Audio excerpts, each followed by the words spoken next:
पराकृतनमद्बन्धं परं ब्रह्म नराकृते सौन्दर्यसारसर्वस्वं वन्दे नन्दात्मजं प्रपन्नपरिजाताय तोत्रवेत्रैकपाणये ज्ञानमुद्राय कृष्णाय गीतामृतदुहे नमः।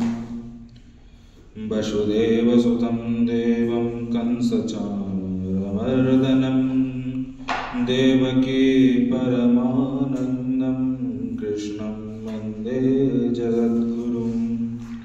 वंशे विभूषितकरान्नवनीरदावात् पीताम्बरादरुणबिम्बफलादरोष्ठात् पूर्णेन्दुसुन्दरमुखा दरविन्दनेत्रात् कृष्णात् परं किमपि तत्त्वमहं न जाने। सर्वप्रथम परात्पर परम ब्रह्म अखिल कोटि ब्रह्मांड नायक इस संसार के कण कण में विद्यमान भगवान श्री विष्णु के अवतार नंदनंदन देवकी नंदन आनंद घन चित घन भगवान वासुदेव के चरणों में कोटि से नमन करता हूँ। तदुपरांत नित्य वंदनीय प्रातः स्मरणीय परम पूज्य लाखों लोगों के पथ प्रदर्शक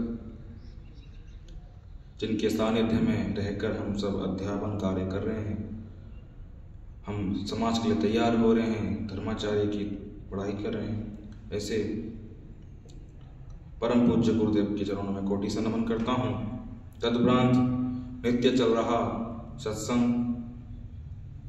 व्यास सभागार में उपस्थित नित्य हमें नया पाठ पढ़ाने वाले हमारे पथ पर मार्गदर्शक परम पूज्य गुरुदेव के चरणों में कोटि से नमन करता हूँ। तदुपरांत इस व्यास सभागार में उपस्थित मेरे अनुज भाइयों का स्वागत अभिनंदन करता हूँ। आइए इस कथा सत्संग में नीति की बात गीता की बात प्रारंभ करने से पहले भगवान का नाम ले लेते हैं। हरे राम राम राम सीता राम राम राम हरे राम राम राम सीता राम राम हरे राम राम राम सीता राम राम राम हरे राम राम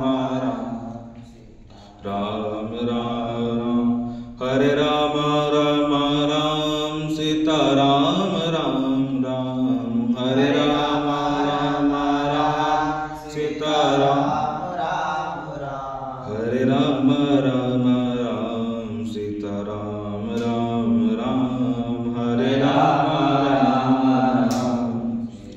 राम राम हरे राम राम राम सीता राम राम राम हरे राम। बोलिए श्री रामचंद्र भगवान की जय हो। तो मैंने आपको कल भागवत गीता के श्रीमद् भगवत गीता के 13वें अध्याय के 7वें श्लोक में जो ज्ञान के 7 लक्षण भगवान ने इस श्लोक में कहा आपको बताया था। अमानित्वम अदम्भित्वम अहिंसा शांतिरार्जवम आचार्य उपासनम शौचम स्थैर्यम आत्मविनिग्रह। मैंने आपको बताया था कल अमानित्वम हमें अपने में अपनेपन का श्रेष्ठता का मान ना हो, दूसरों को सम्मान दें, अपने से दूसरों को श्रेष्ठ समझें और समझ तभी पाएंगे जब आप अपने में दोष देखकर दूसरे में दोष देखेंगे और दूसरे में देखेंगे वो व्यक्ति अच्छा है, तभी आप उसको सम्मान दे पाएंगे। अपने से उसको श्रेष्ठ समझेंगे तभी जाके सम्मान दे पाएंगे। इसलिए अगर आपको ज्ञानी बनना है, भगवान में तपस्या में लगना है, उनके और बढ़ना है, तो आपको सबसे पहले जो आप में अपनापन का भाव है वो दूर करना होगा। फिर इसके बाद भगवान ने दूसरा कहा अदम्भित्वम। अब दंभ क्या है? दम का अर्थ दिखावटीपन का है। लोग हमारे में अच्छेपन दिखेंगे, हम लोगों को दिखावा करेंगे, लोग हमें अच्छा समझे, आदर करेंगे, लोग हमें माला पहनाएंगे, ऊंचे आसन पर बैठाएंगे आदि को लेकर अपने में वो गुण हम उसके लायक भी नहीं है वैसा समझना, दिखना, ये भी एक ज्यादा दिखावा करना, ये भी एक दम है। मान लीजिए कोई साधक एकांत में बैठकर ध्यान और जप तप में लगा हुआ है, चिंतन कर रहा है भगवान का, और साथ में आलस्य और नींद भी ले रहा है, यानी जप कर रहा है, बीच बीच में अंगड़ाई ले रहा है, मुंह खोल रहा है, सो रहा है, फिर उठ के जप कर रहा है, दरवाजा बंद है, शांति है। और जो बाहर के लोग उसे समझते हैं कि ये जो सज्जन है रोज नित्य भगवान की आराधना करता रहता है, जप कर रहा है, उनका स्मरण कर रहा है, लेकिन कर क्या रहा है, उसी जप करते हुए नींद ले रहा है, अंगड़ाई ले रहा है, फिर कोई देखने वाला तो है नहीं। और जैसे कोई बाहर से दरवाजा खटखटा या आवाज आए किसी के चलने की, फिर तुरंत अलर्ट होकर फिर सीधा होकर बैठ के जप करना शुरू कर देता, और उसी समय उसका नींद जो आलस्य जो अंगड़ाई ले रहा था वो भी दूर हो जाए। ये भी एक सूक्ष्म प्रकार का दंभ है। इसमें देखा जाए तो आवाज सुनकर सावधान हो जाना ये कोई दोष नहीं है, पर उसमें जो वो दिखावटी कर रहा है लोगों को, जो दिखावटीपन का भाव लेते हुए वो जो कार्य कर रहा है, ये दम है, और इसका हमारे में ना होना ये अदम्भ है। अब इसका उपाय कैसे हम इसको सही कर सकते हैं कि उसकी वो कर सकें, अदम भी बने। तो साधक को अपना उद्देश्य एकमात्र जो उसका उद्देश्य है, लक्ष्य है, वो परमात्मा प्राप्ति का ही रखना चाहिए। लोगों को दिखाने के लिए किंचिन मात्रा में भी कोई कार्य ना करे। अगर उसमें दिखावटीपन आ जाएगा तो उसके साधना में शिथिलता आ जाएगी, जिससे उद्देश्य की जो स्थिति में बाधा लग जाते हैं। अतः उसको कोई अच्छा बुरा ऊंच नीच जो कुछ भी समझे, इस तरफ ध्यान न देकर वो अपने साधना में लगा रहे। ऐसा इस चीज को ध्यान में रखते हुए ये सावधानी रखने से आपका जो दंभ है ये मिट जाएगा, जो दिखावटीपन है ये मिट जाएगा। फिर उसके आगे भगवान ने कहा अहिंसा। हम लोग सुनते हैं कई बार कहा जाता है कि अहिंसा परमो धर्मा, अहिंसा परम धर्म है। मन वाणी और शरीर से कभी किसी को किंचिन मात्र भी दुख देना, क्योंकि पहले हम हिंसा समझते हैं, हिंसा है क्या? मन और वाणी और शरीर से किसी को भी, किसी प्राणी को भी दुख देने की कामना रखना, यह हिंसा है। उसके विपरीत अगर हम ये भाव ना रखें तो फिर यह हिंसा है। अब हम हिंसा के कर्ता भाव के तीन भेद हैं। एक कृत यानी स्वयं हिंसा करना, एक है कारित किसी से हिंसा करवाना, और एक है अनुमोदित हिंसा का समर्थन करना, गलत का साथ देना। ये जो तीन प्रकार की हिंसा है ये तीन भाव से उत्पन्न होती है। एक है क्रोध से, और एक लालच लोभ से, और एक मोह। उसी प्रकार ये सब चीजें होती हैं। क्रोध से अगर आपको किसी चीज पर क्रोध आएगी तो आप उस पर तुरंत ही अटैक करेंगे। कोई व्यक्ति को आपको द्वेष भावना आपके मन में किसी के प्रति आएगी तो आप उसको नीचे गिराने की, मारने की चिंतन करेंगे, तो ये मानसिक हिंसा हो गई। अब हिंसा में तीन मात्राएं होती हैं, एक मृदु मात्रा, मध्य मात्रा और अधिमात्रा। मृदु मात्रा मतलब किसी को थोड़ा सा चोट पहुंचाना, थोड़ा सा भी उसके बारे में मन में चिंतन करना, या थोड़ा सा भी उसके बारे में किसी को बुरा कहना, यह मृदु मात्रा हिंसा। फिर मध्य मात्रा हिंसा का, मध्य मात्रा में थोड़ा उससे ज्यादा आप अधिक करते हैं, किसी को पीड़ा देने की मन में चिंतन, या वाणी से या हाथों से मारते हुए कर रहे हैं, तो ये मध्य मात्रा हिंसा होती है। इसी तरह किसी को जान से मारने की चिंतन कर रहे हैं तो वह फिर अधिमात्रा कहलाएगा। अधिमात्रा आपके में हिंसा आ चुकी है। अब इनके जो ये हम लोग चीजें हिंसा करते हैं, ये शरीर से, मन से और वाणी से करते हैं। और अगर इनमें से हम कोई प्रकार की हिंसा ना करें तो फिर यह अहिंसा कहलाती है, यह अहिंसा है। अहिंसा के भेद बतलाए गए हैं, देशगत, कालगत, समयगत और व्यक्तिगत। किसी तीर्थ में या किसी मंदिर में, किसी स्थान में किसी प्राणी को दुख ना देना, यह देशगत हिंसा है, देशगत अहिंसा है। और कालगत अहिंसा, अमावस्या, पूर्णिमा आदि पर्वों के दिन किसी को भी, प्राणी को भी, किसी को भी दुख ना दें, ये कालगत अहिंसा कहा गया। और समयगत हिंसा, अहिंसा, संत के मिलने पर या पुत्र के जन्म होने पर अपना खुशी किसी दूसरे को जाना दिखाना, किसी को वो दिखावटीपन करें, ये भी एक अहिंसा, समयगत अहिंसा। गाय आदि, गुरुजन, माता पिता, बालक आदि को दुख न देना, यह व्यक्तिगत अहिंसा हो जाता है।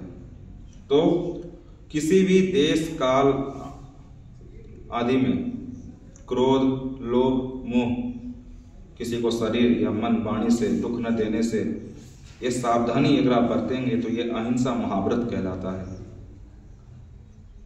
अभी हम कैसे, इसका उपाय क्या है, कैसे हम इसको अपना सकते हैं अहिंसा को? तो अहिंसा को अपनाने के लिए जैसे साधारण प्राणी अपने शरीर का सुख चाहता है, ऐसी साधक को सबके सुख में अपना सुख देखना चाहिए, सबके हित में अपना हित देखे और सबकी सेवा में अपनी सेवा। सब अपने ही स्वरूप है, ऐसा विवेक जागृत होने से उसके द्वारा किसी को दुख देने की क्रिया नहीं होगी और उसमें अहिंसा भाव स्वतः आ जाए। क्योंकि आप जब यह चिंतन करेंगे कि सबके हित में मेरा हित हो, सबके सुख में मेरा सुख है, सबको आप अपना मानेंगे, तो स्वतः अपने आप आपके मन में जो हिंसा है वो मिट जाएगा और अहिंसा भाव स्वतः अपने आप आपके मन में, बुद्धि में आने लगेगी। इसके बाद भगवान ने शांति यानी क्षमावान बने। शांति नाम सहनशीलता अर्थात क्षमा का है। अपने में सामर्थ्य होते हुए भी हम गलत नहीं हैं, सामने वाला व्यक्ति गलत है, उसको क्षमा कर देना, यह भी बहुत बड़ी एक क्षमावान पुरुष का लक्षण है। और शास्त्रों में भी कहा गया है, क्षमा शस्त्रम करे यस्य दुर्जनः किम करिष्यति अत्रिणे पतितो वह्नि स्वयमेव पसाम्यति। अर्थात जिसके पास क्षमा का शस्त्र है उसका दुर्जन कोई भी कुछ नहीं बिगाड़ सकता। क्योंकि जब किसी ऐसी जगह पे वो आग जो होती है, अगर कोई ऐसी जगह पे गिरती है जहां खाली मिट्टी हो, रेत हो, घास ना हो, तो वह आग उस मिट्टी को और घास को कुछ जला ही नहीं पाएगी, कुछ कर ही नहीं सकती, फिर वो धीरे धीरे अपने आप बुझ जाती है। अगर हम आपने अगर सुना होगा राजा विश्वामित्र और वशिष्ठ ऋषि की कहानी। एक बार राजा विश्वामित्र वशिष्ठ आश्रम में आए, जंगल में आए थे, तो वशिष्ठ ऋषि ने उनका स्वागत किया। तो वशिष्ठ जी ने उनसे निवेदन किया कि आप आज रात्रि होने वाली, आप हमारे यहीं रुक जाए, प्रातःकालीन होने पर आप चले जाएंगे। राजा ने कहा मैं तो ऐसो आराम में रहता, विश्वामित्र जी ने कहा कि मैं तो ऐसो आराम में रहता हूँ, आपके यहाँ कुछ खाने पीने को भी नहीं है, न ढंग का कुछ पहनने को है, मुझे जो वस्तु की आवश्यकता है वो आपके यहाँ पे है ही नहीं। तब वशिष्ठ जी कहते हैं कि आपको जो चाहिए सो मैं दूंगा, सब कुछ मिलेगा। तो वशिष्ठ जी के पास एक गाय होती है, कामधेनु होती है। कामधेनु से कहते हैं, कामधेनु जब वो कहते हैं कि एक महल बना दे, उसमें सोना और वो सब कुछ जो वशिष्ठ जी कहते हैं, कामधेनु तुरंत सबकी व्यवस्था करती है, सबकी प्रबंधन कर देती है। देखते देखते सामने एक महल बन खड़ा हो जाता है, उसमें सोना, चांदी, हीरे, मोती, नौकर और सुंदर सुंदर पकवान रखे होते हैं। यह सब देखकर राजा विश्वामित्र बोलते हैं कि ऐसी कामधेनु गाय तो हम राजा के पास होनी चाहिए, जो समस्त प्रजाओं को कल्याण करेगी।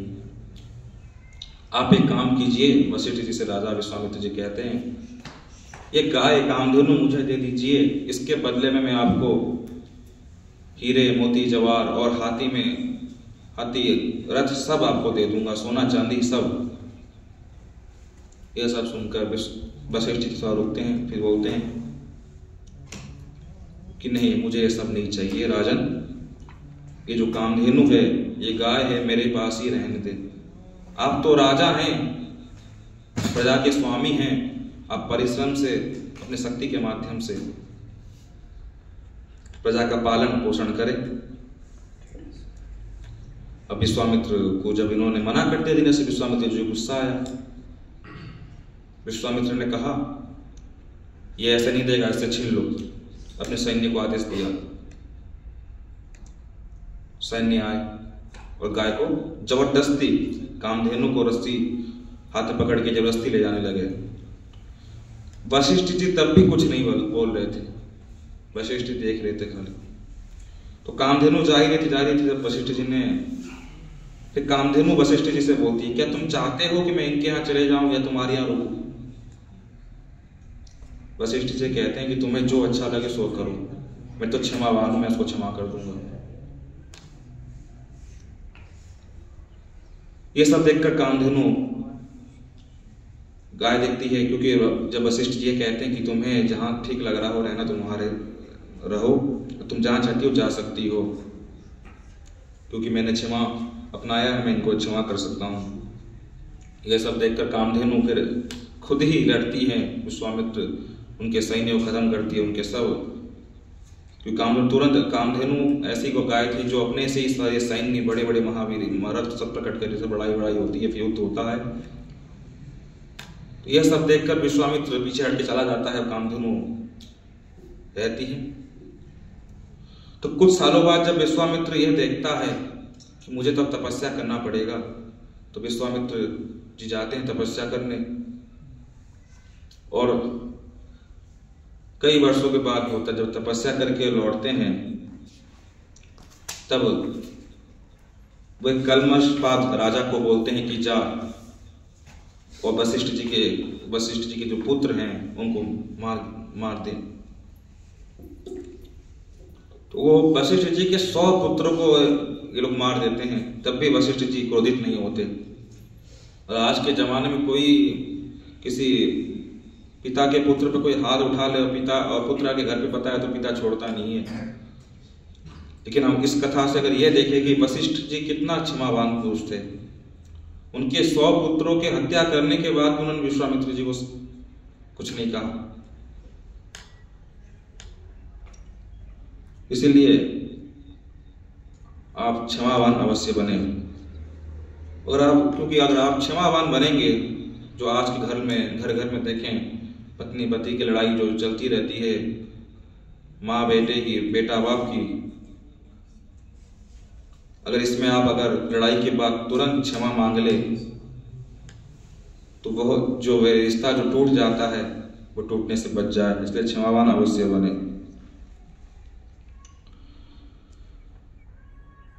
तो आप सहनशीलता अपने स्वरूप में, जब आप क्षमावान बनेंगे तो सहनशीलता जो आप में है वो स्वरूप में अपने आप सिद्ध हो जाएंगी।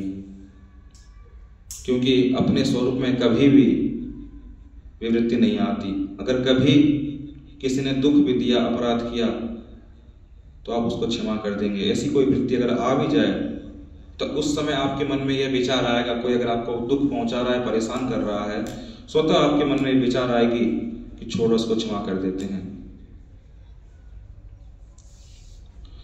अब जैसे मान लीजिए आप भोजन कर रहे हैं, आपको एक उदाहरण देता हूं। अब भोजन करते समय अपने ही दांत से जीभ को गलती से आपने काट दिया,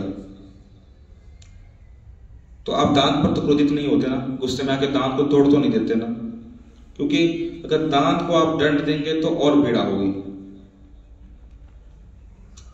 ऐसे ही बिना कारण कोई हमारा अपराध करता है, हमें दुख देता है, अगर उसे हम कष्ट देंगे, उसको हम उसका दंड देंगे, तो अनिष्ट हमारा ही होगा।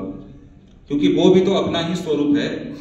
भगवान ने गीता के 6 अध्याय 29 में ये बात कही है कि कहा जब योगी ध्यान योग का अभ्यास करते करते अपने स्वरूप में तल्लीन हो जाता है, वह संपूर्ण प्राणियों को अपने आत्मा में देखता है और संपूर्ण प्राणियों के आत्मा में अपने को देखता है। फिर वह मूर्खों से लड़ता नहीं है, फिर वह ज्ञानी हो जाता है। अब एक उदाहरण के माध्यम से देखें हम लोग, जैसे समुद्र है। समुद्र की एक लहर, पानी का जो लहर है वो अपने भारत में आ रहा है और एक मान लीजिए विदेश में कहीं यूएसए के साइड कहीं जा रहा है, लेकिन है तो एक ही चीज हो। अगर साधक ये जान ले जो समुद्र को हम भगवान मान ले और जो 2 लहर जा रही है मनुष्य हैं, तो मनुष्य अगर अपने आप को भाई भाई समझने लग जाए, ये तो मेरा ही अंश है, तो फिर आज ये जो हत्याएं, चोरी चकारी जो आदि हो रहे हैं, ये सब होना बंद हो जाए। उपनिषद में भी आया है, यस्तु सर्वाणि भूतानि आत्मन्येवानुपश्यति सर्वभूतेषु चात्मानं ततनो विजुगुप्सुते। जो साधक संपूर्ण प्राणियों में अपने को देखता है और अपने में संपूर्ण प्राणियों को देखता है, सबको अपनी तरह ही समझता है, अपने ही स्वरूप का अंश देखता है, फिर वह किसी से घृणा राग द्वेष नहीं करता। तो इसीलिए आप क्षमावान अवश्य बने। फिर कहा आर्जवम। आर्जव क्या है? सरल सीधापन भाव को आर्जव कहा गया है। साधक के मन में या शरीर में, वाणी में सरलता सीधापन अवश्य होना चाहिए। रहन सहन में सादगी, चाल हाल में स्वभाव में सीधापन। ऐसे कोई आपको अगर प्यार से बात पूछ रहे हैं तो ऐठ एगड़ के ना बोले, यह शरीर की सरलता है। छल कपट ईर्ष्या द्वेष आदि का ना होना, निष्कपट सौम्यता, ये सब आदि आर्जवम कहा गया है। तो आप जब भगवत की उपासना करेंगे तो अपने आप ही ये सब चीजें दूर हो जाएंगी। अगर आप हर प्राणी को परमात्मा का अंश ही समझेंगे तो आप ही किसी से राग द्वेष नहीं रह जाएगा। आगे की चर्चा जो है अगले सत्र में करेंगे। इस सत्र का समापन करते हुए भगवान का नाम ले लेंगे। श्री कृष्ण गोविंद हरे मुरारे, हे नाथ नारायण वासुदेव। श्री कृष्ण गोविंद हरे मुरारे, हे नाथ नारायण वासुदेव। श्री कृष्ण गोविंद हरे मुरारे, हे नाथ नारायण वासुदेव। श्री कृष्ण गोविंद हरे मुरारे, हे नाथ नारायण वासुदेव। हे नाथ नारायण वासुदेव, हे नाथ नारायण वासुदेव। हे नाथ नारायण वासुदेव, हे नाथ नारायण वासुदेव। श्री कृष्ण गोविंद हरे मुरारे, हे नाथ नारायण वासुदेव। श्री कृष्ण गोविंद हरे मुरारे, हे नाथ नारायण वासुदेव। श्री कृष्ण गोविंद हरे मुरारे, हे नाथ नारायण वासुदेव। श्री कृष्ण गोविंद हरे मुरारे, हे नाथ नारायण वासुदेव। बोलिए बांके बिहारी